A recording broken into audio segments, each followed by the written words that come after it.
Madame, Monsieur, bonsoir. Merci de nous rejoindre à la une de l'actualité. Cérémonie annuelle des sorties de promotion présidée par le général de corps d'armée Ahmed Gaïd Salah, vice-ministre de la Défense nationale, chef d'état-major de l'armée nationale populaire au niveau de l'académie de Cherchell. Le gouvernement renonce au financement non conventionnel. C'est ce qui a été décidé lors du dernier conseil ministériel présidé par le Premier ministre. Les détails dans un instant. Et puis l'Algérie, à l'instar d'autres régions dans le monde, connaît une vague de chaleur. Quels sont les bons conseils à suivre en pareille canicule? On découvrira tout à l'heure dans ce journal. Bienvenue à tous. Couronnons les cérémonies officielles de sortie de promotion au niveau des établissements de formation de l'ANP. Le général de corps d'armée Ahmed Gaïd Salah, vice-ministre de la Défense nationale, chef d'état-major de l'ANP, a présidé ce matin au niveau de l'académie de Cherchell, défunt président Rouel Boumediene, la cérémonie annuelle des sorties de la 12e promotion de formation militaire commune de base, la 50e promotion de formation fondamentale et la 3e promotion d'officier de cycle master. Le général de corps d'armée a été accueilli à l'entrée principale de l'académie par le général-major Saïd Chengriha, commandant des forces terrestres, le général-major Ali Sidan, commandant de la première région militaire, et le général-major Belkacem Bouafia, commandant de l'académie militaire de Cherchell, où une formation militaire lui a présenté les honneurs militaires. À l'entrée de l'académie, vous l'avez vu, le général de corps d'armée a observé un moment de recueillement en hommage au défunt président Rouel Boumediene, dont le nom est porté par l'académie militaire de Cherchell, pour déposer ensuite une gerbe de fleurs sur la stèle commémorative et réciter la Fatiha sur son âme et sur celle de tous nos valeureux chouhada, et ce avant de suivre une présentation portant les informations détaillées sur l'académie militaire, sur le cursus de formation que cet édifice de formation dispense et sur les promotions sortantes. La délégation s'est rendue ensuite à la place d'Armes, où le général de corps d'armée a présidé la cérémonie de sortie de nouvelles promotions de l'année scolaire 2018-2019, entamée par une allocution du commandant de l'académie militaire de Cherchell, dans laquelle il a valorisé l'attention particulière accordée par le haut commandement de l'armée nationale à l'académie militaire de Cherchell spécialement et aux écoles de formation de manière générale, évoquant également le rôle pionnier que joue l'académie dans l'instruction d'une élite de cadres de l'ANP en offrant une formation militaire scientifique de qualité, imprégnée d'une discipline militaire pleine d'esprit nationaliste, de ferme détermination et d'abnégation au service de la nation, à travers les programmes de qualité au diapason des exigences de formation moderne dans le domaine technique et technologique. Après la prestation de serment par les promotions sortantes, le général de corps d'armée a procédé à la remise des grades et des diplômes aux majors de promotion, en remettant le diplôme au major de promotion du cycle master, puis a remis aussi le grade de sous-lieutenant et l'épée de l'académie au major de promotion de la formation fondamentale, pour permettre ensuite à la délégation qui l'accompagne de remettre les diplômes et les grades aux autres lauréats.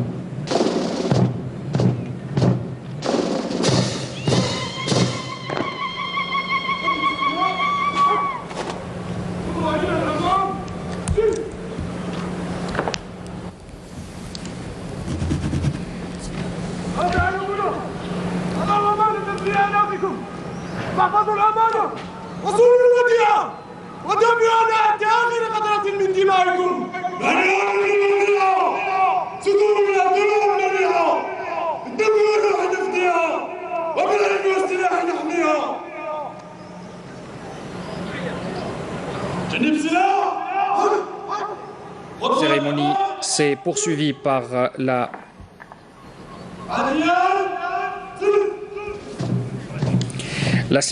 poursuivie par la passation de l'étendard de l'académie entre la promotion sortante et celle montante, avant que le major de la 50e promotion de la formation fondamentale ne soumette à l'approbation du général de corps d'armée la baptisation de la promotion au nom du défunt Moudjahed, le général Kamel Abdelrahim,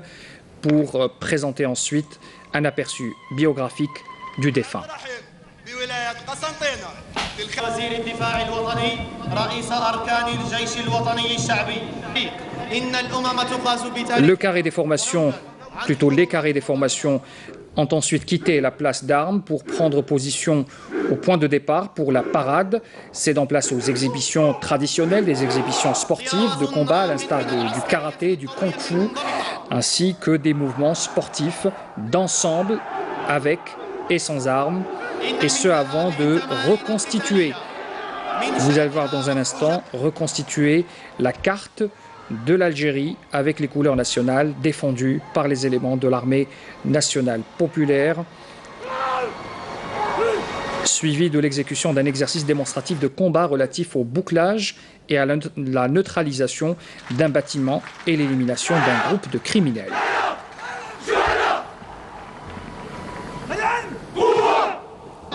ومن المدخل الشمالي لساحة العرض تتقدم حظيرة الإنذار والمراقبة كما تتقدم حظيرة الإسناد من الجهة الشرقية في مجال الرؤية وكمرحلة ثانية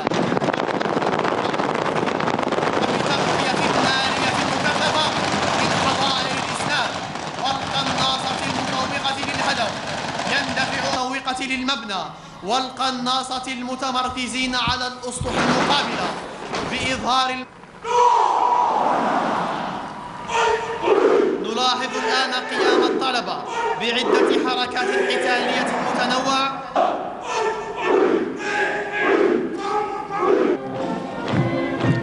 Et puis la cérémonie a été clôturée par une parade militaire sur des airs de la musique militaire interprétée par une troupe de la garde républicaine dans un défilé conduit par le drapeau national et les porte-étendards, suivi de carrés d'élèves officiers de carrière de formation fondamentale et militaire commune de base, ainsi qu'une exhibition de saut de parachute, et ce, avant que le général de corps d'armée ne suive la diffusion en direct sur écran géant d'exercices démonstratifs exécutés par nos forces navales intitulés « Libération et assistance d'otages à bord d'un navire ».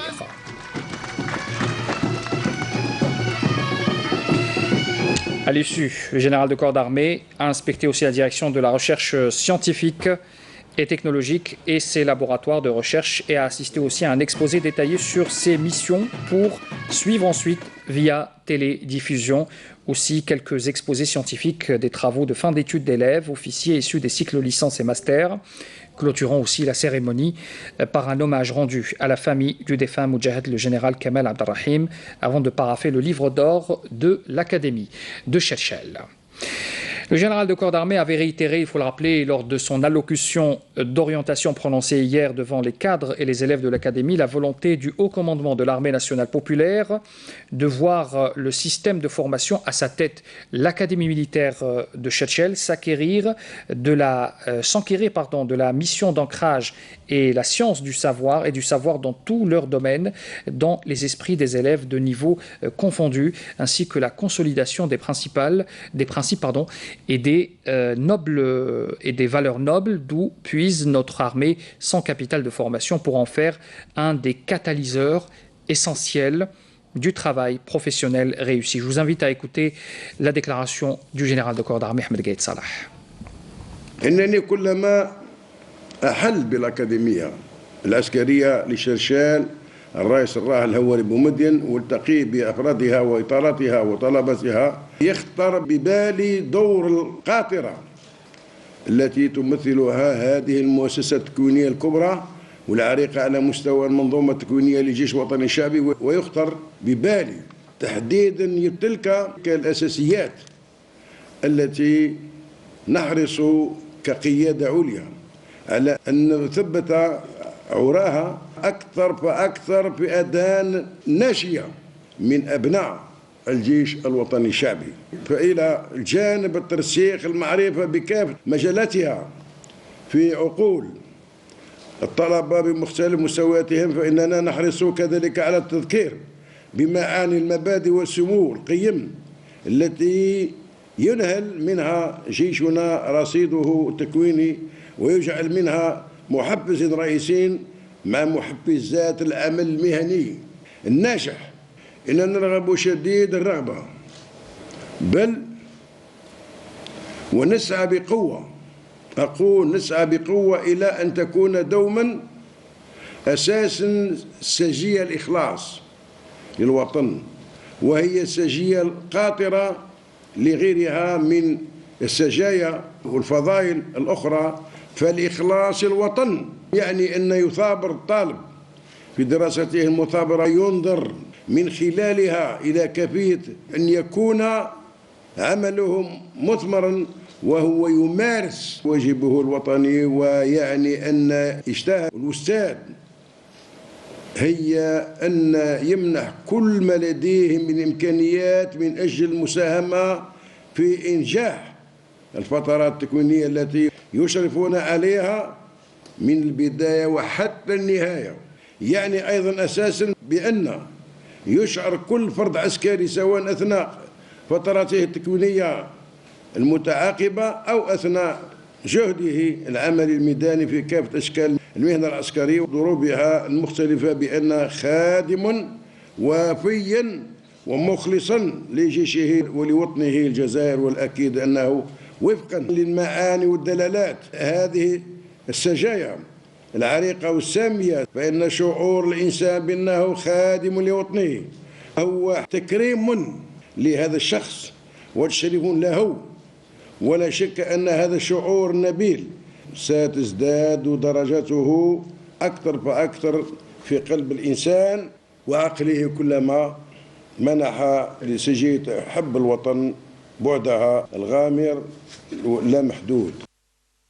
Le général de corps d'armée a souligné également lors de son intervention les efforts dévoués et sincères que l'armée nationale populaire ne cesse de consentir, ainsi que ces diverses étapes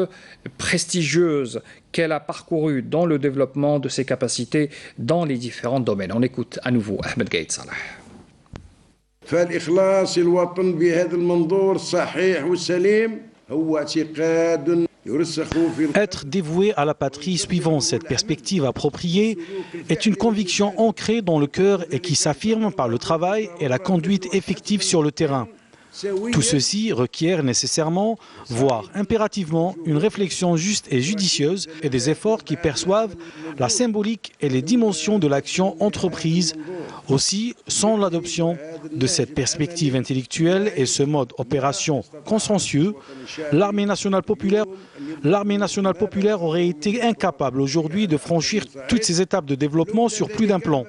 Notre appareil de formation n'aurait pu atteindre ce niveau prestigieux pour devenir une réelle locomotive pour les efforts de développement consentis et n'aurait pu constituer un modèle réussi à adopter dans le domaine de la promotion continue des niveaux de connaissances et d'enseignement théorique et pratique de nos forces armées est un bon exemple à suivre afin de préserver continuellement pour rester attaché aux valeurs de la nation et ses principes fondamentaux et inculquer et ancrer ces valeurs et principes dans les esprits, voire dans les cœurs des militaires. Celui qui veut s'assurer du degré d'application réel et sur le terrain des significations du dévouement envers la patrie par l'armée nationale populaire, digne héritière de l'armée de libération nationale, il n'a qu'à méditer en toute objectivité et impartialité sur les étapes prestigieuses qu'a parcourues notre armée dans le développement de ses capacités de combat et opérationnelles, en suivant de plus près le déroulement des exercices de démonstration de différents niveaux qui sont exécutés avec un grand succès à la fin de chaque année d'instruction. Le haut commandement de l'armée nationale populaire accorde une extrême attention à la préparation des forces au combat afin d'élever en continu la disponibilité combative des éléments et leur maîtrise des différentes armes modernes dont dispose l'armée nationale populaire et partant consolider l'efficacité au combat de nos unités déployées à travers tous les recoins de notre territoire national. Tels sont les objectifs de développement aux démarches multiples dont je m'efforce toujours et avec grande détermination lors de mes visites régulières au niveau des régions militaires avec leurs différentes unités de combat et de soutien à ancrer les assises à travers l'appréciation de tous les efforts consentis par l'ensemble des militaires dans leurs différentes catégories et niveaux dans ce volet vital, du fait que tout cela contribue au renforcement des capacités de notre armée et la préservation de la dignité de notre nation. D'autre part, il doit également voir toutes les promotions successives qui finissent leur formation année après année dans les différents établissements de formation et à leur tête l'académie militaire de Chilchel et d'examiner et de méditer attentivement sur la répartition géographique équitable et bien étudiée qui caractérise les écoles des cadets de la nation avec ses 3 lycées et 7 collèges. Une répartition rationnelle qui se base sur le facteur d'appartenance populaire à travers tout le pays et que l'armée nationale populaire considère sa colonne vertébrale. Aussi, cette symbiose entre les enfants du peuple dans toutes ses franges mue de la conscience et la perception de la noblesse des missions assignées et du poids de la responsabilité qui leur incombe, ainsi que la fédération de leurs efforts au sein d'une armée nationale populaire aux racines bien ancrées et aux principes immuables est un message d'affection et de sincérité que cette armée ancestrale envoie à tous ses concitoyens à travers les 4 coins du pays. Je dis bien à travers les 4 coins du pays.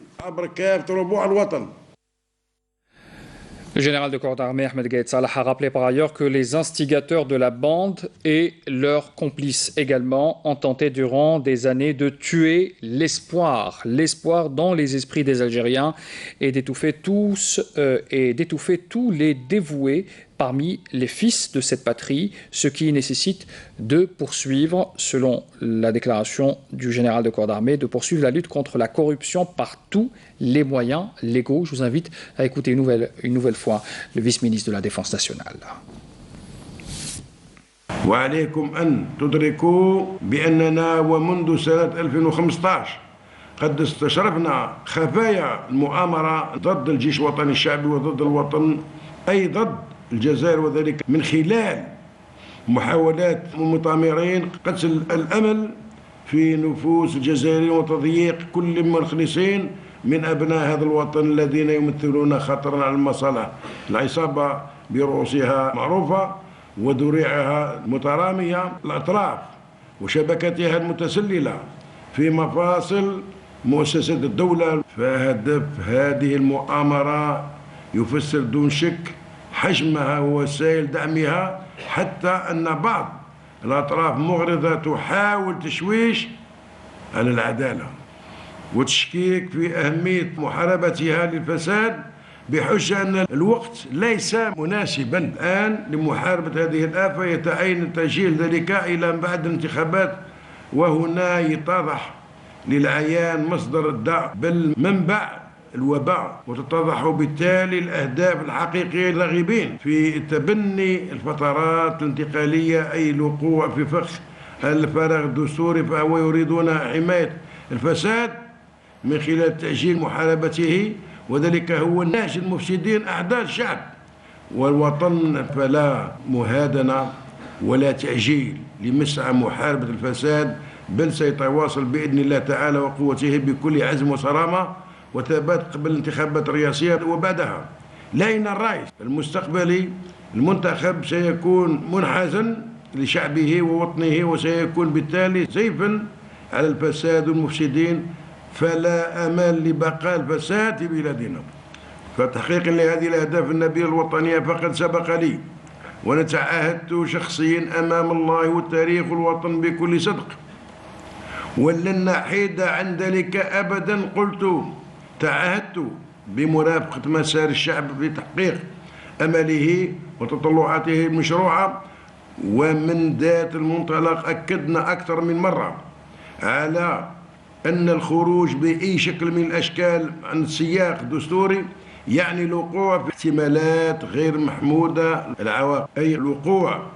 في الفوضى لا قدر الله. وهنا يتضح حرص المؤسسة العسكرية على أهمية احترام دستور البلاد وتحكيم القوانين السارية المفعول. وفي هذا السياق تحديدا فإن ما تحقق حتى الآن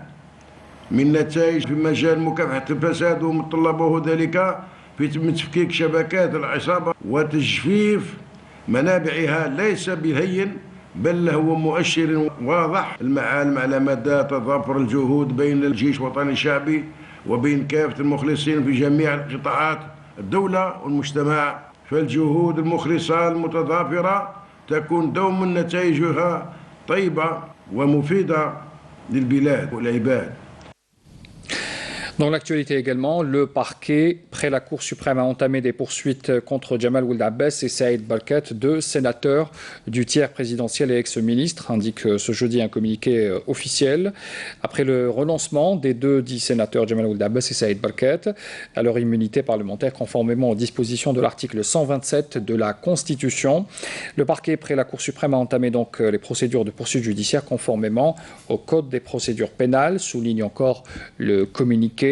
Les deux anciens ministres de la Solidarité nationale ne seront pas seuls à être poursuivis. D'autres accusés le seront également, selon la même source qui ne donne pas plus de précision. En somme, ces accusés sont soupçonnés de dilapidation de deniers publics, conclusion de transactions en infraction avec la législation et la réglementation en vigueur, abus de fonction ou encore falsification de documents officiels. Le dossier de cette affaire a été transmis au juge enquêteur désigné pour prendre les mesures adéquates,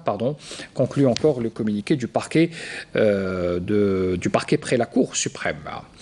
25 personnes ont été également présentées aujourd'hui devant le juge d'instruction pour des affaires pénales sur la base d'une instruction préliminaire faite par les services de la gendarmerie nationale et sur instruction du procureur de la République près la Cour d'Alger. Ils ont donc été entendus sur les chefs d'inculpation qui leur sont reprochés, à savoir le blanchiment d'argent et le transfert de biens issus de revenus criminels, dilapidation de deniers publics, encouragement d'agents publics à user de leur pouvoir réel ou supposé dans le but d'obtenir des avantages non mérités, abus de pouvoir et influence sur des agents de l'État, des collectivités locales, des entreprises et des instances publiques soumises à la loi pendant les processus de signature des contrats et marchés, dans le but d'effectuer des surfacturations et des modifications à leur avantage, et puis également mauvais usage de la fonction dans le but d'accorder des bourses et des avantages non mérités qui bafouent les lois, ainsi que la signature de contrats contraires à la législation en cours afin d'accorder à autrui des avantages non mérités. Les personnes poursuivies sur le plan pénal sont Melzi Hamid, l'ancien directeur général de la résidence d'État Sahel et l'entreprise d'investissement hôtelier, ainsi que 5 membres de sa famille, aux côtés de 9 cadres et 5 employés des deux entreprises citées ci-dessus. La directrice d'une agence bancaire Trust Bank et 2 entrepreneurs ainsi qu'un commerçant. Dans le même cadre, 8 personnes morales ont été inculpées, 4 entreprises commerciales privées du fils du principal accusé et 4 groupements étrangers. Le juge d'instruction en charge de la plainte publique et après avoir entendu les accusés, en première instance, a décidé de placer Hamid Melzi en détention provisoire ainsi que ses fils et un de ses proches également. Les mêmes mesures judiciaires ont été prises à l'encontre de 8 cadres des 2 entreprises publiques et un entrepreneur. Le juge d'instruction a placé également 10 personnes en contrôle judiciaire, plutôt sous contrôle judiciaire, et il s'agit de 7 employés issus de l'entreprise publique de la résidence d'État Sahel, en plus des 2 fils du principal accusé et d'un entrepreneur. La directrice de l'agence Trust Bank a pour sa part été remise en liberté. Pour ce qui est du dossier de l'ancien Premier ministre Ahmadou Yahya, et compte tenu de sa fonction au moment des faits, cette partie du dossier a été transférée au procureur général près la Cour d'Alger pour décider des mesures judiciaires qu'il convient de prendre. Le membre du Conseil de la Nation, Ammar Ould, a déposé une déclaration écrite auprès du président par intérim du Conseil de la Nation par laquelle il renonce volontairement à son immunité parlementaire afin de permettre à la justice d'exercer ses missions constitutionnelles. Il a été donc décidé d'annuler la réunion à huis clos prévue le lundi 1er juillet pour statuer sur la demande du ministre de la Justice, garde des Sceaux, relative à l'activation de la procédure de la levée de l'immunité parlementaire de Ammar Ould. Et puis la session ordinaire des 2 chambres du Parlement, il faut savoir, sera clôturée mardi. C'est ce qu'indique un communiqué de l'Assemblée populaire nationale. Cette décision intervient suite à la réunion ce jeudi du bureau de l'APN sous la présidence de Mohamed Bouchareb, président de l'APN, en application de l'article 135 de la Constitution. L'Assemblée a affirmé sa pleine disponibilité à examiner tout projet de loi dont elle sera destinataire durant la période de clôture et veillera exceptionnellement à son inscription à l'ordre du jour de ses travaux. Le bureau de l'Assemblée avait décidé, il faut le savoir aussi, la tenue de 2 sessions La première plénière lundi prochain consacrée à l'adoption de la validation de la qualité de membres des nouveaux députés. Et puis la deuxième, à huis clos, consacrée à la levée de l'immunité parlementaire d'un député. À la fin de la réunion, le dit député a présenté une demande signée dans laquelle il renonce à son immunité parlementaire, d'où l'annulation donc de la session prévue à huis clos avec le maintien de la session plénière. Le gouvernement renonce finalement au financement non conventionnel. C'est ce qui a été décidé lors du conseil ministériel présidé par le Premier ministre Nourdine Bedoui. Une série de mesures a été prise pour trouver un moyen de financement alternatif. Karim Haïfa. Plusieurs mesures ont été prises lors de cette réunion interministérielle, notamment l'abandon du financement non conventionnel pour l'année 2019 et la prise en charge des enveloppes financières nécessaires grâce au financement conventionnel et alternatif, et ce dans le cadre des efforts déployés par le gouvernement pour le suivi des activités économiques et la préservation des outils de production et des postes d'emploi. Le Conseil interministériel a écouté par ailleurs un exposé respectivement des ministres des Finances et de l'Industrie et des Mines sur l'application des mesures concernant les équilibres macroéconomiques à travers la rationalisation des importations et la sauvegarde des réserves de change dans leur volet touchant à la réduction de la facture annuelle d'importation des kits CKD-SKD destinés au montage des véhicules de tourisme ainsi que les appareils électroménagers de large consommation et les téléphones mobiles. Le Conseil interministériel a écouté par ailleurs un exposé du ministre de l'Intérieur concernant 4 projets de décrets exécutifs ayant trait au transfert de certaines spécialités des administrations centrales vers les administrations locales, concernant entre autres l'octroi d'actes d'urbanisme et les autorisations pour l'exercice de la fonction de promoteur immobilier et celle d'agent immobilier. Après l'approbation des projets de ces décrets qui ont pour objectif la décentralisation de l'administration, Nourdine Bedoui a insisté sur l'accélération pour la concrétisation sur le terrain des décisions prises lors de cette réunion, en garantissant les moyens matériels nécessaires permettant à l'administration de lutter contre toute forme de bureaucratie et encourager ainsi l'investissement grâce à l'assouplissement des procédures administratives au profit des citoyens. Dans ce cadre, le Premier ministre a décidé la création d'un appareil gouvernemental permanent pour le suivi de l'application des décisions prises lors de cette réunion qui aspire au renforcement de la décentralisation et la lutte contre la bureaucratie. Le gouvernement a également approuvé plusieurs textes organisationnels. Le premier concerne l'émission des agences thématiques de recherche et leur organisation et fonctionnement dans le but de coordonner et de valoriser les travaux de recherche. Dans ce sens, le Premier ministre a insisté sur la nécessité d'accorder tout l'intérêt aux chercheurs, qu'ils soient en Algérie ou à l'étranger, et à leurs travaux de recherche. Il a réaffirmé le soutien illimité du gouvernement à cette élite. Pour ce faire, le Premier ministre a donné des instructions pour la création d'un fonds spécial pour accompagner et soutenir les initiatives des chercheurs, notamment pour les jeunes entreprises. Le deuxième texte concerne le secteur de la santé. Il s'agit de la réalisation d'une nouvelle structure de gynécologie à Tissemsilt d'une capacité de 80 lits et une autre dans la wilaya de Lorwat d'une capacité de 120 lits. Une unité de psychiatrie d'une capacité de 120 lits sera également réalisée à Ain Safra dans la wilaya de Naama.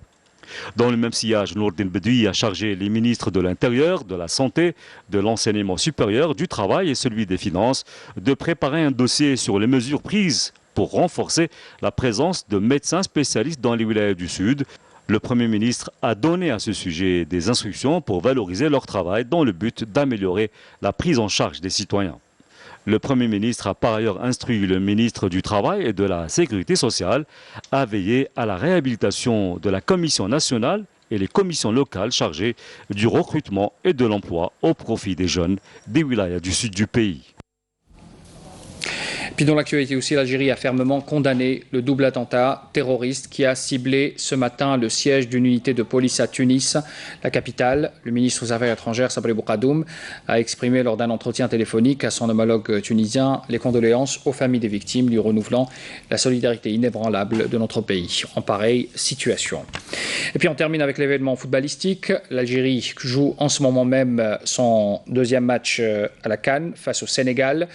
Nous jouons en ce moment la 71e minute. L'Algérie mène au score 1-0 face au Sénégal. Un match très, on va dire, virevoltant pour qualifier ce qui se passe en ce moment. Les deux équipes s'affrontent avec beaucoup d'occasions de part et d'autre. On souhaite bien sûr la victoire à notre équipe qui joue, je le rappelle, sa 72e minute. Et juste pour terminer, une dernière information, le journal de 20h interviendra juste après la fin de ce match. C'est la dernière information de ce journal. Merci de l'avoir suivi. Les adresses électroniques pour les replays des journaux télévisés et des émissions de la chaîne. Très bonne soirée à tous. À demain.